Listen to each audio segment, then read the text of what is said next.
Dr.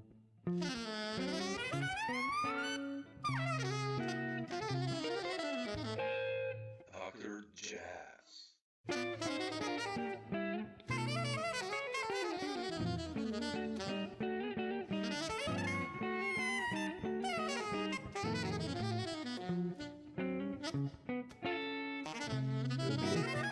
That's Dr. cool. Alan, thanks for Jazz. taking the time. Appreciate it. You're very welcome. You know, I've talked to so many guys that you played with, and so I have you on so many records as well. So I said I'll drop you a line, and okay, we, Yeah, that's great. I we'll always talk. enjoy that. Yeah. So, but I just wanted to start this talk first with like I listened today to Daydream, and I think that's your last one, right? And Daydream is the last one. Uh-huh. yeah, and I wanted to ask you, like, have you been preparing something new as a band leader, like lately, and what's happening on that in that area? Yeah, I mean this year probably I'll start another solo piano record. Oh, Um I've just been compiling songs, that I'm doing a deep dive and trying to find old not standards, but old, what we would call standards uh that people don't know, or they're very obscure, um that when I hear the song, it makes me want to learn it and play it. So mm, I'm just really kind of taking my time with it. I finished my work at USC. I retired at the end of 2023. Yeah, feels good. sure. Yeah, miss the students, but not all the administrative nonsense that goes along with Yeah. a university teaching position. So yeah, now I've been I plan to do some duo work with Darick Yeah. Olis Yeah. and Peter Erskine and myself and Darick and Bob Mincer did a recording at the end of last year that's coming out, Beautiful. and we're doing just a short tour of Northern California coming up in a couple of months, and then we're going to be in Europe and Italy at Ah, the end fantastic. of October. Oh, okay. Cool. I have to follow. That's quite close to me. It's like 2 hours away. So maybe Yeah, I think I'll check the we'll dates. be. I think usually we start in Northeast, with Milano, Bergamo, and we might end in Verona, so not too far. Oh, super. Fantastic. I'll Yeah, follow the dates. Uh, come see us. yeah, I will definitely. I love the trio. I mean, with you and Darick and Peter. I mean, I wanted to ask you later about this connection, but uh, how come you are investigating the solo piano quite a lot, actually, the last couple of years? Yeah, well, I think for me, it's probably the most difficult and Hmm. challenging of all the settings, uh, because there's no one to rely on besides yourself, Um, so growing up, I mean, I grew up in let's see, the 60s. I was in high school, 70s, college. So I grew up learning jazz piano in a rhythm section. As a piano trio, I saw Bill Evans many times when I was a kid. Man. Yeah, amazing. Ugh. And he was a big, big inspiration and big influence. Horace Silver's band, I got to see a lot. So I was always inspired by that sound, which I still am. But I realized that, then I'd go hear Fred Hirsch play solo. Oh, And yeah. yeah, and it's just so special. I mean, and as special as Keith Jarrett is solo, Fred is just right there. I mean, for Exactly. me, Yeah. it's so wonderful. And I started really just getting into the nuance of all of it, like his sound and the clarity, and so much of that in rhythm section playing is covered Although I think, maybe, Brad Meldau is a really great example of someone who has retained Yeah. the clarity Yeah. while there's bass and drums going on. And it's almost like you can isolate the piano and hear everything he's doing. Mm. A lot of that has to do with just, the mechanics of playing the instrument, pedaling, and, Fred and I, during the pandemic, we had some nice discussions Oh, about you did? Okay. how to play the piano. Yeah, Yeah. and we sent each other our compositions. And then a week later, we got back together and I would play his Oh, song wow. for him and he would play my song for me. That's And beautiful. yeah, we had a lot of fun doing it. But we talked about just, the mechanics of playing the instrument and clarity and things that we kind of take for granted that are not Mm. the truth. Yeah. Yeah, so it really kind of, and plus my piano teacher, Jackie Byard, was one of the great solo Of course. pianists. Yeah. So, I have these models, of that I can draw from and, try and emulate to some degree. And I get a great, it's funny, I get a great joy out of playing solo. I don't do it live very much Hmm. because I don't really think I'm at the level that, that I want to be Oh, come to on. go and really and play it in front of people. I mean, I do, but Really? Okay. not so often. Wow. Yeah. I'll get more comfortable with it as time goes on. Interesting. I mean, I love those records you did. It's like, it's so beautiful. Like Daydream, it's incredible. Like, Thank you. I mean, it's a strong, like you said, there in piano world, it's like in the guitar world, like solo guitar world, there's a strong heritage of people sitting on your shoulders. Absolutely. And piano is the same, right? I mean, like from Yeah. Bud Powell to Keith, like to everyone, like you mentioned, and Without a doubt. And part of it, if you're playing in a band, a trio, even a duo, the audience that comes to see you, you don't know why they're coming. They might be coming because they want to see the drummer or the yeah, bass player or the saxophone player, You don't, and so it almost doesn't matter. You're just there playing, you're playing the tunes, playing with your with your friends, your guys. When it's solo, they're coming there to see you. They're coming and it's interesting. I know as an audience member, I have expectations when I go hear someone. sure. We all do. But the Soliloquy and Daydream, my two solo records, I made them because they were personal statements for me of what I wanted to hear. Mm. Not what I was wondering what the audience might want to hear from me or when they put on a solo piano, because because it's very classical, what I Yeah, did in nature. But, I was a classically trained pianist as a kid. I mean, not very good, but good enough to take a lot of that, that classical composition in and draw from it when I write.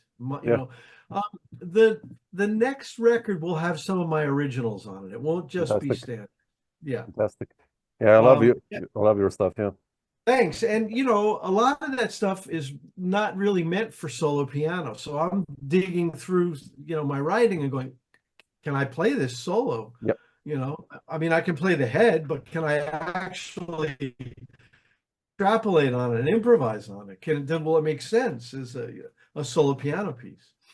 So it's very interesting. It's really a process, and I'm in no rush.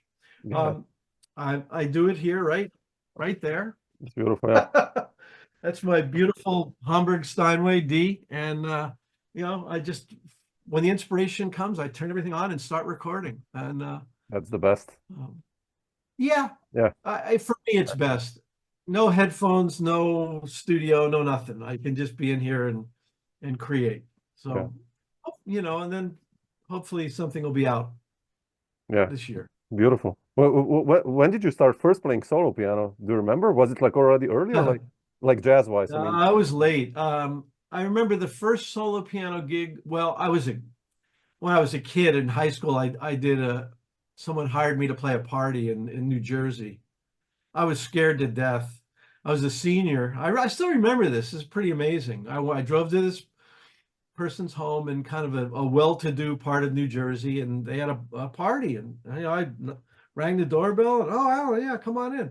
There's the piano, and I was so scared and shy that I never got up from the piano bench for like 3 hours. I just kept playing. I was like, there's all these adults around. It's like, what am I gonna do? And I think I was paid $75. This was back in 1970, which was, I mean, people are still making $75 on a jazz gig today. That's how tragic that is. Exactly. Yeah.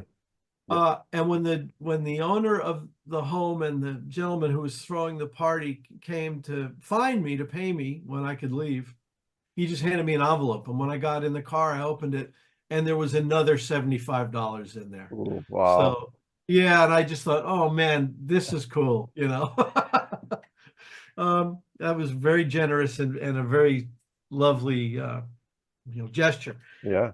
So that was my first solo gig, and then I didn't play solo again. Probably, I just saw a poster of it actually.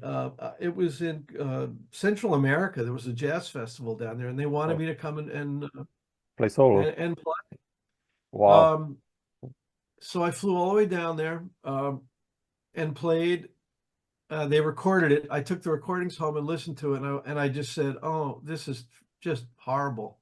It sounded. It was my first clue to how hard for me solo piano playing was.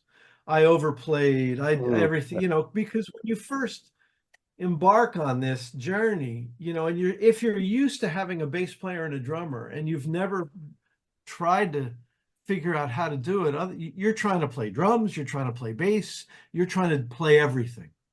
There was no space, there was no breathe, it was dreadful. So it was great actually that I had that reference point. And I use that as my kind of, am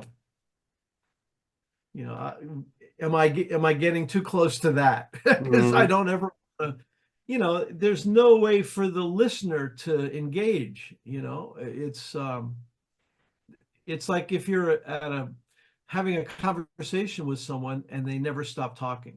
Yeah.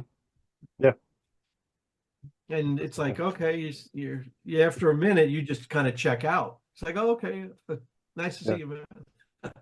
Interesting. So so probably I was 40 some years old when I did that gig.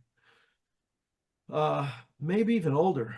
But let's see, I was probably somewhere, I was an adult for sure. Oh, definitely. Yeah. Well, yeah. Like you mentioned Horace Silver before and Bill Evans, that you saw those guys. When was the jazz moment for you that you said like, shit, I want to go into improv music? And did you have like a specific moment or? I did, yeah. Oh, well, really? I had two moments that were really defining for me. They're great too. I was a little boy, and I grew up in New Jersey. My dad played bass.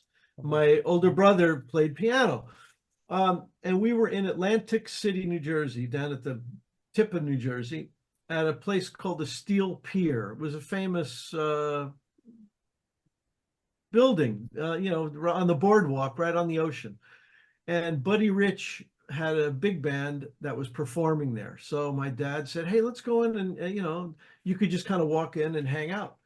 And we walked in, and it was like the last song of the set. So it was a real, burner. And that's the first time I had really heard anything in person, like that. And I was like, what? It was just, the energy was so insane and that was in the 60s. So really great band, really, spectacular band. And I think I even got his autograph, and he just kind of grabbed my program and signed it and shoved it back in my hand and off. So that was the first moment. And then the other really clearly defining moment, my dad and I used to go to this store. It was like a department store. in New Jersey. We'd go there to buy what, clothes or supplies or whatever. It was called EJ Corvettes, and they had a record department. So we would go in and buy records. And I remember they used to have a sticker, a little round sticker on them, like red, orange, yellow, blue, green, for the different prices. And stereophonic sound just happened then, and there weren't like components with separate speakers. It was a piece of furniture with speakers on one side, speakers on the other, and in the middle, a turntable and a amplifier, maybe a receiver or something. So we had one, and we were going to buy, stereo records. We were getting like big band records.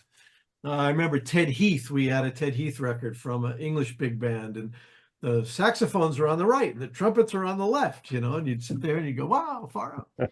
Anyway, we picked up a couple records, and then when we got home, I'm opening the bag and this record falls out, and it says Miles Davis jazz track. And I was like, hey, Dad, did you get this record? And he, till the day he passed, he said, no, I didn't get that. But I know that now that he did, and he snuck it in the bag for me. Yeah. And this was a really incredible record. One side was the sextet with Train and Cannonball and Bill Evans, where they played Stella and Green Dolphin Street and Put Your Little Foot Forward. That was the vinyl. And on the other side, it was a Miles Davis soundtrack to a French film with all French musicians. Fantastic, really dark, a lot of reverb. I remember putting it on going, geez, it sounds like they're in a cave recording. But when I put on the sextet side, there's Bill Evans' piano intro to Green Dolphin Street. And then Train comes in. And I mean, I can sing every note of that solo to this day. I mean, it still raises the hair on my arms. When I heard that sound, I was like, I'd never heard anything like it in my life. It's like, what is this? What is it? I said to my father, I said, who is this guy? And I think he said, yeah, he's this new tenor player. Everybody thinks he's really far out, and I just, that was the moment when it was like, because Bill was like, Ravel and Debussy, but, in another world. And then hearing Train and Cannonball, and I'm just, that was it. Yeah. That was, it's like, wow, okay. I'm in. I mean, it's funny, yeah. We all have these moments. I mean, I always ask. What was yours? Oh, it was my guitar teacher. I studied classical, and I really lost interest in the classical guitar, and so he gave me a CD of the Pat Metheny group, like one album, live one, and I remember I played basketball back then, and I just put it on and made a copy on the cassette, right? I didn't even listen. I was like, yeah, whatever he says, okay. Record, went out. And then I came home in the evening and I pressed play and I was like, oh, what is this? And he didn't know, he didn't know any jazz. He was like, yeah, I don't know how to tell you, but like, this is jazz. This is like, I was like, I want to do that. How do I do that? Like, and he gave me a couple of vinyl records like Ralph Towner and Thaddeus Ribdahl and all these ECM guys. Oh, yeah, beautiful, yeah. Man, this is the music, they're improvising, and then I just, like you said, you fall in and it's over. It's like, and then, I mean, when the ECM thing first hit, I mean, like Terry, that's not Peter Erskine and I were roommates in college at Indiana University. And we put this record on, we're like, what is this? This is unbelievable, because, this was yet a whole new branch, another sound, from all the straight ahead stuff. And boy, fantastic. Yeah, that was different. I mean, like, I guess for you guys in the States, when ECM came out in Europe, just this, like you said, the sound, of Jan Garbarek and Keith Jarrett and amazing. Like, it's changed like the perception a lot. I mean, of what jazz can be, I think. Yeah, and a lot for I think a lot for the Americans too, because Yeah. you know they're so entrenched in ding ding a ding ding a ding ding a ding ding a ding, you know, that all of a sudden it's like, oh, I can write something kind of a classical piece, and it doesn't have to have that beat, and we can still improvise on it. Yeah. And it's not, you know, sonata form or a minuet. Yeah. True. Yeah. Especially for Great. drummers like Jon Christensen Oh and those yeah. guys, you know, when they played, it's like they really opened up the playing, I think, and John beautiful. Christensen. Oh, whew. Yeah. I know. I never got to meet him. I would just be, but I did get to play with Paul Modian, which was I pretty know. freaky. Yeah. I want to ask you later about that, but Yeah, yeah. uh, how did you enter the scene then? You know, after graduating, and obviously Tony Williams was like the first huge thing for you. And I remember I bought those records. I still have them on CD, and you know, that's like the shit to say like that. Like, how did you Yeah.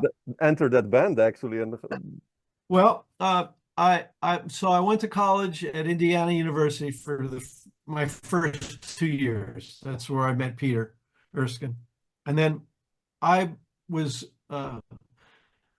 I had spoken to a friend of mine in New Jersey. And you know, with Pete, we had a fusion band at Indiana, and I had a Hammond organ, and I wasn't playing piano. I mean, you know, except in like the big band and in school, but I had a electric piano and organ. And Hmm. my friend called and said, "Hey, we're going to be in Massachusetts on Cape Cod this summer, and we have a top 40 band gig, and it's, you know, like 3 sets a night, and it's 7 nights a week, and it's all summer." And he goes, "We need an organ player," and I said, "I'm in." So I put my organ in my truck, my van, and I drove to Massachusetts. And he was going to school at New England Conservatory in Boston. So I said, "I'll meet you at NEC." And I parked the truck, and I walk up the steps and open the door, and I walk right into Jackie Byard. I just like Wow. smacked into him.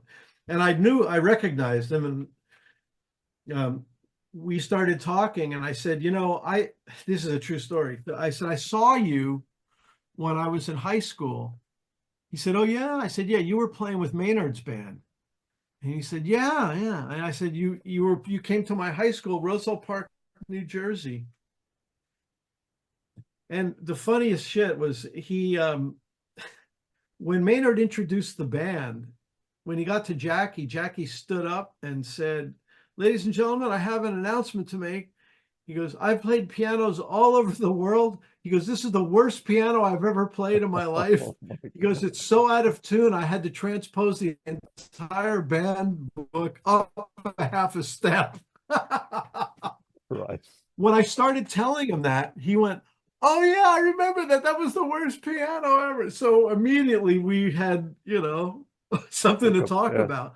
And he was like, "What are you doing here?" I said, "I'm meeting my friend." And I said, "Yeah, I play piano." And he goes, "You have 10 minutes?" I said, "Yeah." He goes, "Come on." He takes me to his office. There's 2 Steinways in there.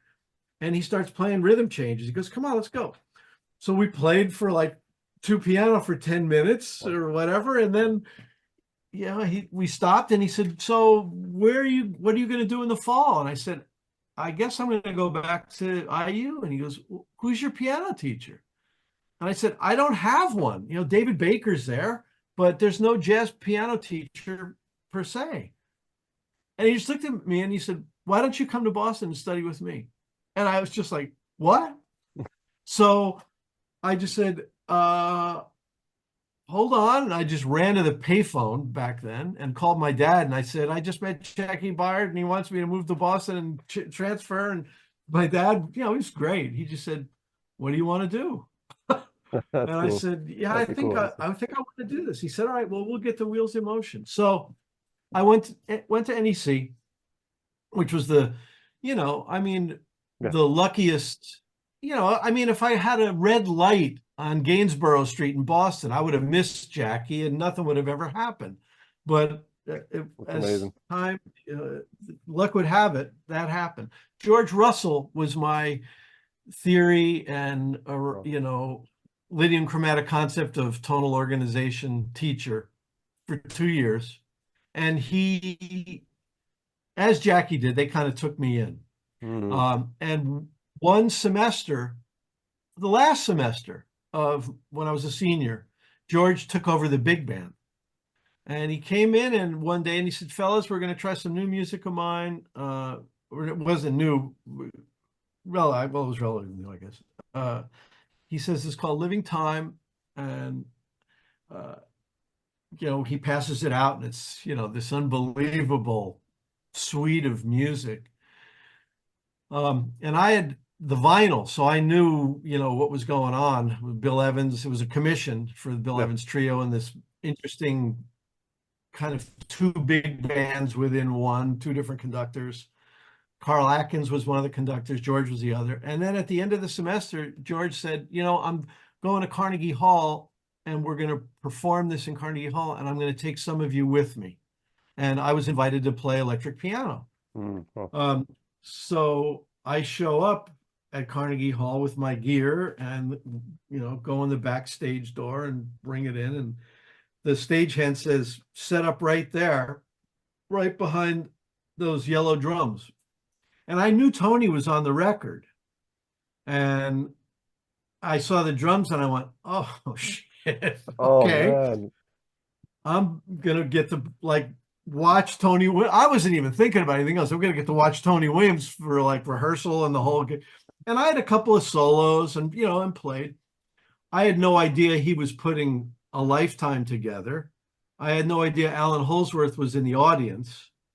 And they were already, and they were looking for the, you know, 3rd and 4th members. So we play the gig. It was really unbelievable. I drive back up to Cape Cod where I'm living now. And I walk in and my roommate says, you'll never guess who called. And I was like, yeah, who? He goes, Tony Williams. I was, get out of here. There's the phone number. So I called him and he said, man, you know, I'm putting a band together. Would any chance you'd come back to New York and just, you know, we'll play and see what happens. So, you know, I said, yeah, when? He said, now. So I was like, okay, I'll leave in the morning. So I turned back around and, you know, went to his brownstone in Harlem and walked in and met Allan Holdsworth. And the 3 of us started hanging and eating Chinese food and writing tunes. And wow, that's crazy. And then a couple of weeks later, Tony Newton was invited to come in from Detroit to make the 4th member. That's and crazy. Then, you know, yeah, next thing I knew, hey, fellas, we're going to make a record at CBS at 52nd Street, which lasted 2 days. And everything was pretty much first or second take. No overdubs, no, I mean, it's raw. I mean, I had no idea what was going on. I just, it's like, okay. But, you know, George Russell, God bless him, and Jackie both, and Tony. I mean, all these guys, their whole thing was about taking chances. Yeah. You know, musical chances. And Tony even told me when we were touring, you know, we were on the road, because I would, you know, Tony, tell me some stories. Of you know, course. I mean, yeah. And he loved to tell some stories. He said, Alan, I did an interview once, and the guy asked me, Mr. Williams, you've played with Miles Davis, John Coltrane, and Jimi Hendrix. He said, is there anything that all 3 of them have in common? And Tony looked at me with that little kind of devilish, he goes, you know what I told him? I said, no, what'd you tell him? And he said, I said that they were all willing to fail. And I mean, it was the greatest, you know, aha moment for me, you know, because it's not about perfection. It's about the passion and the the execution and the intention behind the execution of something. Yeah. You know, and I mean, Miles is the perfect example of it. I mean, yeah. Big grief. I mean, and Tony, everybody, you know, half the time Miles' band, you know, they were lost. They just made it sound so good that we all thought that was like, you know, an aha moment. Like they're just like, well, where are we, guys? And but they're doing their thing. Yeah. It's amazing. So, you know, it's, you know, I think jazz music is taught incorrectly, and it's taught from a theoretical place, and it needs to be really taught from almost a metaphysical place. You got to have the theory, of course. You got to know all that shit. Yeah. But if you don't, if you're not encouraged to fail, to try, you know, things, then it's never going to be special. Won't be special. Yeah, playing safe is boring. I mean, that's why the greatest records are like walking on the edge, right? I mean, exactly. Yeah. Exactly. I mean, I think that's why Jackie was so great. You know, people would always say, "Oh, yeah, if he only played another chorus so that, you know, where he was just really burning." I'm like, he is. It's just that he just had that moment of like, I'm going over here now. You know? Yeah. He didn't play straight down the middle. Yeah. I mean, that stuff with Mingus and in 64. Holy smokes. Yeah. He's quite underrated still, Special. Jackie in the always jazz world. I think wider audience talking, not within musicians. I mean, my mission when I started teaching at USC was I want every one of my students to know who Jackie Byard is and who George Russell is. And, you know, when they walked in, nobody knew who they were. Maybe, you know, two people knew who Jackie was. And no, you know, hardly any. George, my God. I mean. So important. Da Vinci of music, man. Yeah. Nicely put. But, you know, he challenged the entire Western civilization with the Lydian chromatic concept. Yeah. I mean, they were not ready for that shit. No, definitely. Yeah. I mean, they were not ready. That's true. Yeah. You mentioned before, like with Tony and your connection with that band and with Alan, and especially with Alan, you know, me being a guitarist, you know, Alan is still one of the most important players. Like, how did your story with Alan begin? Like, besides Tony, and especially, I mean, I've talked with Gary Husband and, you know, Steve Hunt, the piano players that played with Alan. And how was your approach when approaching his music, which, you know, he didn't write out actually, like kind of for piano? What was your story with Alan there? Do you mean the like Alan's records subsequent to Lifetime? Yeah. Or in Tony's band? No, like after Lifetime, you know, when you started playing his music and after Lifetime. Yeah. Oh man, you know, Alan would call me up and say, "Oh man, I'm doing a record, and you know, and it sounds like shit." You know, he would always say crazy shit like that. And you know, I know you wouldn't want to play on it. And I go, "Of course I'll play on it, Alan. You know, geez, you know, oh man, I'm sorry." Yeah, he'd start apologizing before we even got off the phone. I'd get to the studio and there's no music. And I would spend the majority of my time transcribing the harmony, you know, into what I could, you know, this is another footnote I'll tell you about Michael Brecker, which is really interesting too. Oh, please, yeah.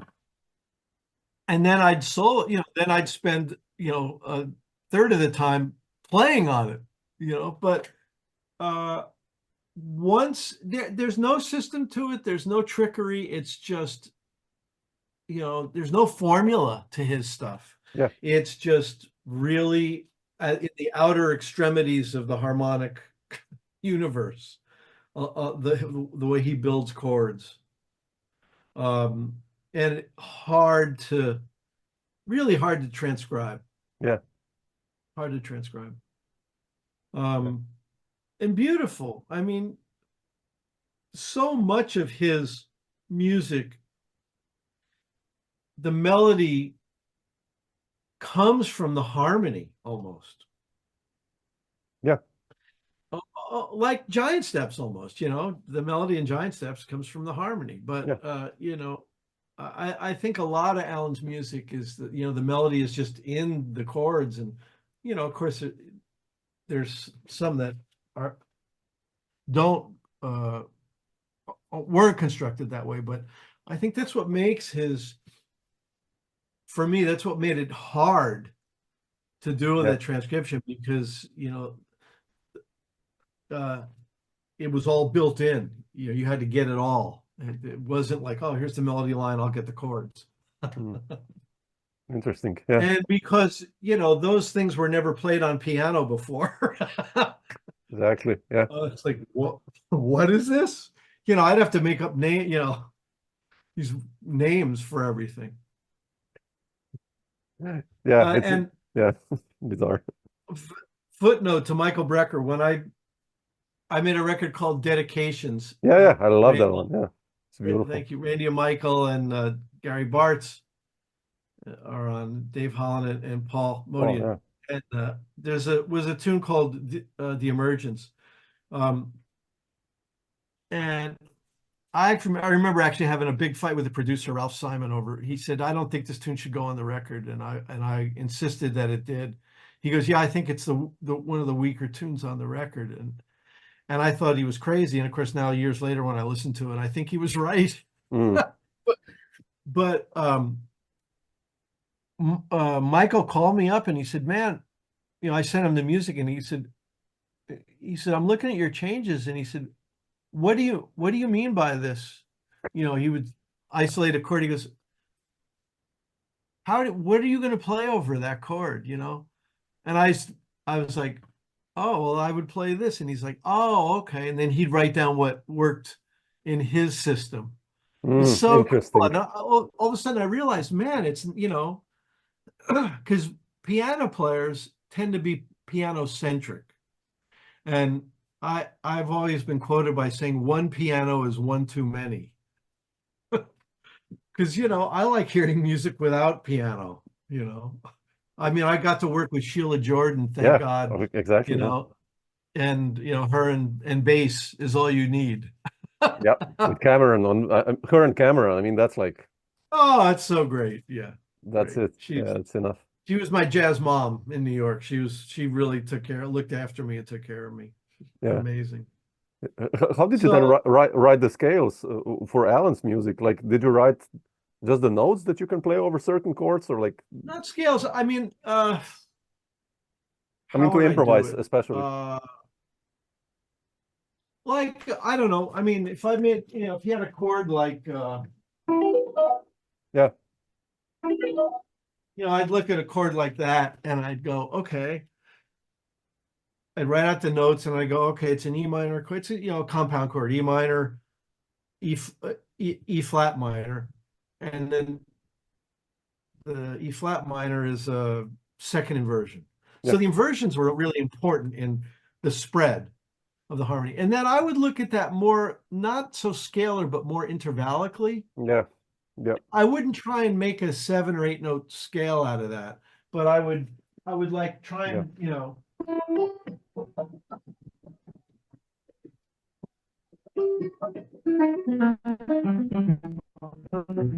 So it was more elusive than something that was linear. Yeah. You know, because the linear stuff, as soon as I get into linearity, it turns into bebop, and I don't want to play that shit. You know, it doesn't belong. Yeah. Interesting. It's like Train, you know? Yeah. Interesting. Yeah. I love that stuff that you did with him. I mean, because it's so, you know, what I've read, like, of course, and I tried stuff on the guitar and like figuring out harmony, and yeah, I think that's the only way it works, by notes and intervals and making phrases out of those chords and outlining the chords. Otherwise, it's Yeah. impossible. Although the shit he plays over it, it's like that's crazy. Then that's And it's linear, and yeah, it's also melodic. intervallic. It's Yeah, yeah, yeah, it's it's insane. Yeah, it was really nobody else. yeah, crazy. Yeah, beautiful. Man. My favorite solo of his, I would always tell him this, was on Tony's record, on Tony's tune called Wildlife, Yeah, that slow tune. And and I said, man, you don't even sound like a guitar. I said, you sound like a saxophone or like a male jazz singer, or a baritone, Joe Williams, or one of those guys. I said, you've gone beyond the scope of your instrument. yeah, And it was such a melodic solo, yeah, yeah. What a great solo that. It Oh was man. 8 bars, I think. Yeah, yeah, 8 or 16 bars. That was it. yeah. Classic. And then I had to play in that stupid B minor funky shit, which I just play. No, don't make me. Funny, Oh, bizarre. yeah.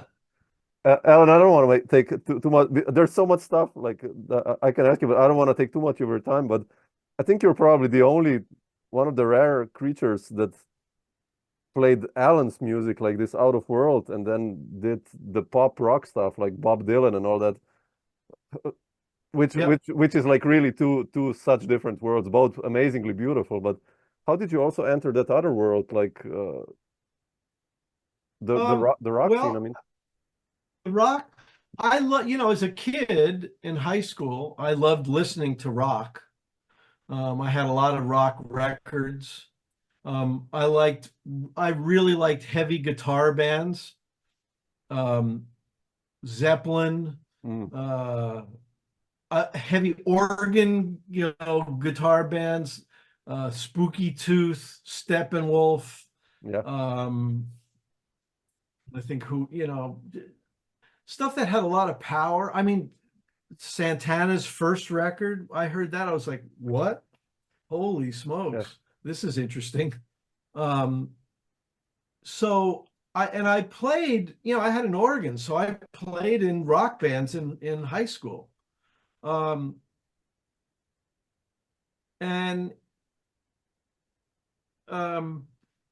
it never occurred to me to play a jazz chord in a rock song. sure. Unless you played like Color My World from Chicago, which I couldn't stand. So I was like, although I love Chicago's first record, CTA, Terry Yeah, Kath, the first, I thought it was a really Yep. brilliant. Yep. Yeah, it was amazing. Yeah, so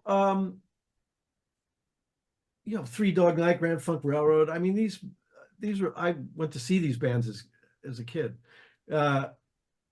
When I got the chance after Tony, I played on the Top 40 band on the Cape, and when I was in college, I met a guy while I was rehearsing at Studio Instrument Rentals. His name was Rob Stoner, and we started talking, and he's, yeah, I'm going to be in Los Angeles. I'm music director for Bob Dylan. I'm putting this new band together, and actually, I forgot one really important part. There's a gentleman named Bruce Botnick. Bruce was the producer of the Tony Williams Lifetime records. Okay. Bruce lived in LA. And when I moved there after Tony Williams was done, interestingly, the Tony Williams last gig was in Santa Monica at the Santa Monica Civic Auditorium. And, I'm like, wow, this is nice, And then I fly back to New Jersey and it's like 30 below. And I'm like, maybe I'll go to California, which I did. And when I got there, I knew no one, but I had Bruce's phone number. So I called him up and, we had dinner, and he called me one day and he said, look, he was working for CBS Epic Records at the time. And he said, we just signed a new artist. His name is Eddie Money, and we need a piano player. So he's here in the office, and he wants to meet you. I told him about you. So I said, okay, yeah, I'll come down. So I go over to Century City, and I go to Bruce's office, and there's Eddie sitting there. And first thing out of his mouth is, Al, because he was like this gruff New York. He said he was a policeman, but he was full of shit. He was a rental cop. He was never a real cop. He said, Al, I don't want to hear any jazz shit. That was the first sentence out of his mouth. And I said, okay, Eddie. And he said, let me show you these songs. And he went over to the piano and he played Baby Hold On to Me. And he played Two Tickets to Paradise on piano. And he said, I want you to play exactly that. And his parts were killer. I mean, they were, you know, they were the record. So, I played on the record and fully got what he was about. He was a white soul singer, like deeply influenced by like the Rascals and all those bands. And we made the record at, I don't know where we made it. Maybe, Wally Hires. Andy Johns was the engineer. Tom Dowd was there. I had no idea his history or his lineage. I would have, so I was such an idiot that, I was in the presence of like, the musical Pope, for God's sakes. Yeah. And I always, from that moment, it was like, it was clear what worked and what didn't. And Eddie's stuff, because it was white soul, you could play the seventh of a chord because that was in R&B music. But when I started working for Keith Olsen and we did all the Pat Benatar, Rick Springfield, Sammy Hagar, all that stuff, when I was playing with power guitar stuff, I was playing ones and fives and power, and just trying to. It was more about the sound than any piano part. It was like, let me just give it a little bit more muscle, Santana, same thing. Although more, I got to improvise in that band, which was fun.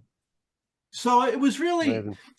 I was able to wear two different hats, and I loved both of them. And I tried to have the same passion, in my playing both of them. And Bob, the Dylan gig was just sheer luck again. I ran into Rob Stoner at a rehearsal studio, and he called me when he was in LA to come and audition. He and I jammed a little bit, and he put a tape together and gave it to Bob, and Bob said, yeah, have him come down and play. And Bob asked me early on, he said, do you know Positively 4th Street? I didn't know any of his music at all. I knew nothing. I just was like, wow, this is cool. And so I told him, I said, no. I said, Bob, I don't know it. I said, but I'll learn it. And he just looked at me, and I thought I was done. And he just started laughing.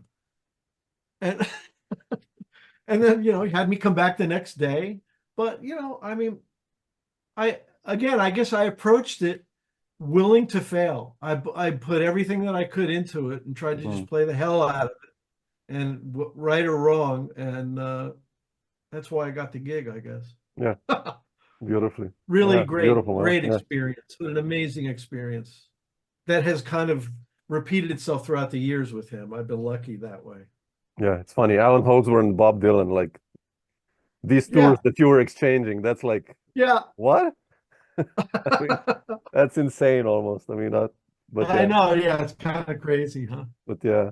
Although, one thing about Bob, the last thing that I worked on with him was that Rough and Rowdy Ways record. I guess maybe it's his latest recording. I don't know. And we,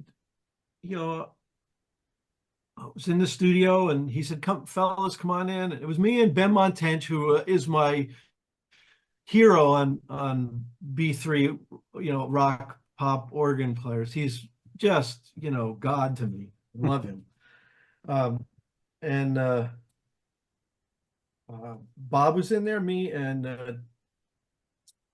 the producer, Chad Blake. and he was playing harmonium. And Bob handed me a stack of paper this big, and he said, "Alan, here's the lyrics." It was like a book, and I'm reading through it, and it's like, and there's like a Bud Powell and the, you know, Bird. I'm like, Yeah. what is this? And then I hear the track that he said, yeah, we're going to play to this track. And it was it was free time. It was all free. Oh. And it almost, I was like, Jesus, this is like Pharoah Sanders or, you know, I looked at him and I said, man, this is like a Love Supreme. And he just kind of looked at me like, what? And I mean, you know, he knows, you know, again, I'm so silly because you know, I don't realize the depth of these artists and what they do know. Mm. You know, he knows, he probably knew every damn note of Love Supreme. Amazing. Amazing, man. Yeah. Yeah. Alan, just one last question. You mentioned before, like Paul Motion and you know, those records, dedications in Milagro, which are like, I mean, the compositions, your tunes are incredible. Like that's another story how you compose, but I will not go there. Like, how did those records happen? Like with Jack and Dave, and that one with Paul, and I mean, those are like the rhythm sections are like to die for. Like, yeah. Well, when I was in high school, I got to play with some guys in one of the adjacent little towns in New Jersey. One guy would have a jam session on Saturdays, and they would invite me. And they were older. And some of the cats came from New York City over to New Jersey to play. And there was this one guy that played, Ralph Simon, who's a tenor player. Ron Aliano. I still remember that Chris Parker played. I still remember some of these guys. And I was in high school still. And one day, Ralph, after the session, came over to me and he said, man, you play too much. And just was really pissed and just like left. And I was like mortified. I was like, oh my God, you know. You know, I carried that with me. And then fast forward 20 years, I'm living in Santa Fe, New Mexico. And I get a phone call. And he goes, hey, Alan, it's Ralph Simon. I was like, Ralph, what are you doing? He said, I'm in New York and I've partnered with this lady, Sybil Golden, and we formed a record label named Postcards. And how'd you like to make a record? And I was like, what? I was like, and this was interesting because I had just been turned down from Chick's label with Ron Moss. yeah. Patitucci was trying to do something with me there, and thought was going to happen. And then at the end, they passed. So I was kind of sitting there, really freaking dejected, like, shit, how am I going to make a record? And out of the blue, Ralph calls, and I said, yeah, I would love to do this. And he said, all right. He said, who do you want to play with? And I just started laughing. I'm like, yeah, right. He said, no, I'm serious. He says, we have a budget. Who do you want to play with? Oh. So I said, okay, Wayne Shorter, Jim Hall, Randy and Michael, Gary Bartz, Jack DeJohnette. And then he said, how about Dave Holland? And I was like, yeah. He goes, you know, Dave and Paul have never recorded together. Yeah, exactly. Yeah. So the first record was Jack, which was like the schooling for me. It was unbelievable. He was so beautiful, and you know, really took me to task on a number of issues, including, you know, being responsible for my own time. Because I was still a little like, you know, not there. Interesting. Yeah, he played a fill on probably on Milagro. Yeah. And the fill ended and I don't think this was the master. I'd have to go back and listen to it. The fill ended a 16th note after beat one, not before, but after. And I'm playing and I hear this and I went, oh, I guess that's the downbeat. So I shifted over. Oh shit. And then at the end of the next musical cadence, the 16th note was one beat before, 1/16 before beat one. And they just kind of looked at me like, you know, you know, without saying a word. It was like, oh my God. Yeah. And then the other best thing that he taught me, we were talking about this one tune, and I said, yeah, I don't know that song. And he just looked at me, he goes, you don't know that song? I said, I don't know that song. He goes, we were on Midtown, New York City, West Side. He says, we're stopping the session. It's my record date. And he goes, we're stopping the session. You go up to Colony Music right now and buy the sheet music and come back, and we're going to sit around the piano and reharmonize it. Wow, man. So I mean, he's, you know, and I always read that Bill Evans really learned the song he wanted to play from the sheet music, the old sheet music from, you know, the original publisher, all the corny, what we call corny chords, but the essence of the song. And then he would imprint on that. And that Jack really just kind of brought it in 3D to me, living color. Amazing. This is how it's done, man. So, yeah, and then getting Paul Motian on the second record, and I called him because Ralph said, here's all their phone numbers. Call these guys, see who wants to, you know, who wants to do it. Paul's voice message was just a beep.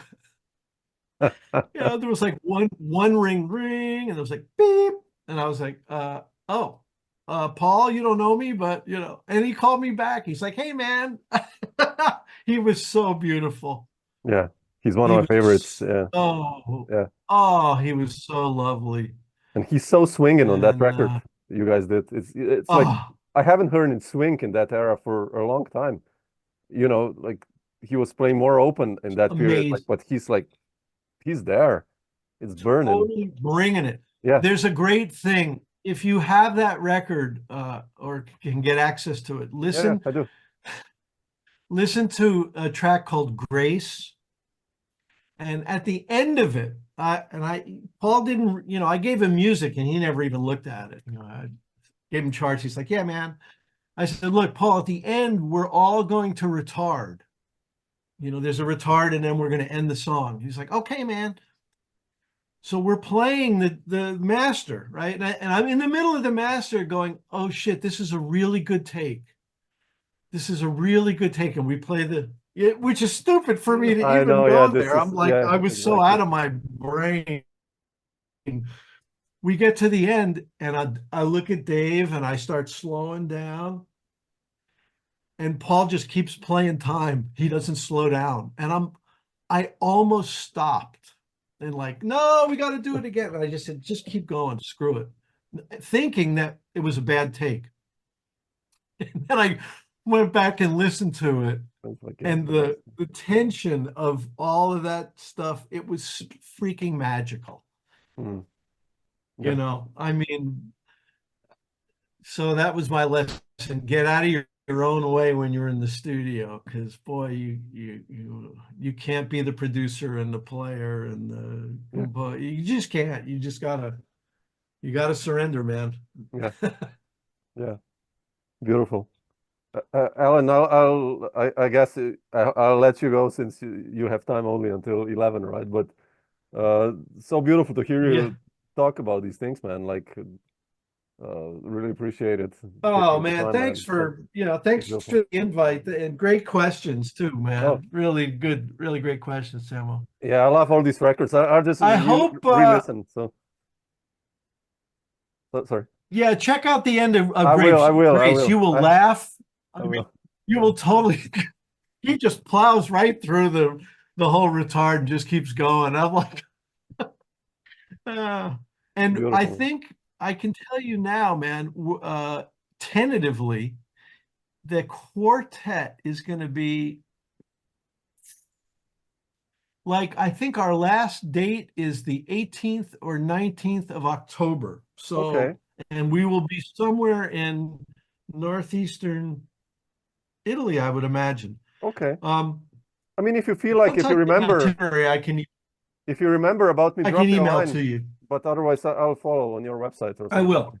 And would love to meet and Yeah. have a glass of wine or something Okay. and chat. So Yeah, I'll be happy to get you a glass of vino. exactly. We live in a wine region, man, so it's the standards are high. So Oh, you I'm kidding. do, man. It's fantastic. Yeah, sure. What are you drinking? Oh, well, I have it's like a Welsh Riesling, you know? Like Yeah. because Austria is like 5K away, so just today, and what my neighbor is one of the best winemakers in Slovenia, and so usually I just go there. It's like 1K away. I walk there and intending to buy 6 bottles, and then we end up like, man, Samo, you have to try this one. I was like, okay, Andre, have you tried the latest, this rosé? No, but like, okay. So that's like 3 hours later, Oh, you're like completely like, okay, fantastic. I have to go now, man. Thanks. Yeah, I gotta go. And Oh, of that's course, you pay beautiful. only for the 6 bottles, right? So, but yeah. Yeah. Is it springtime yet or not? Is there still snow or is it No, I mean, yeah, we had 30 degrees Celsius last week, and now it's like oh, 9, so it's kind of freezing oh, now. It's at night, which is crazy. yeah. Everything is sprouting, but Yeah, the bizarre grapes times. don't know what's going on yet. Yeah, yeah, but yeah. Well, If you you're live ever in a around, beautiful. if you're ever Oh around, man. you're kindly invited here. We have a guest room also, and I can show you around Oh, in the isn't that weekend. So sweet of you? Thank you, man, so so much. don't be shy to drop a line. So, Thanks. Thank you. Alan, thanks so much, man. I hope to see you in October. So, Thank you, Samo. Me too. I really yeah, hope so. I've really enjoyed this. thank you. Thanks Thanks. so much. Thanks again, man. You too. Bye. Ciao. Ciao.